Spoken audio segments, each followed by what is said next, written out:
how to make a URL as a hyperlink in Excel. Have you ever had the need to insert a link in your document that will lead to some page or site on the internet?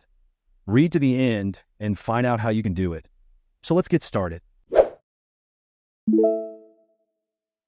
Okay, first of all, we will open the Excel we want. As you can see, I have a couple of URLs and above all the websites they lead to. I want to create a link from these addresses so that when the user clicks on the name, it will automatically take him to that site. How can I do that? We will mark the field where we want our link to be located. After that, type the sign equally.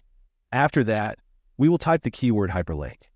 The next thing is to open the brackets and select the field with the link. After that, we will type a comma and select the field with the name. All that was left was to close the brackets and click enter. To expand this to all fields, we will pin the lower right part of the field and expand to all. And that's all. If you found this tutorial helpful, don't forget to give it a thumbs up, subscribe for more similar tips, and hit that notification bell so you never miss an update from us. Thanks for watching, and I'll see you in the next one.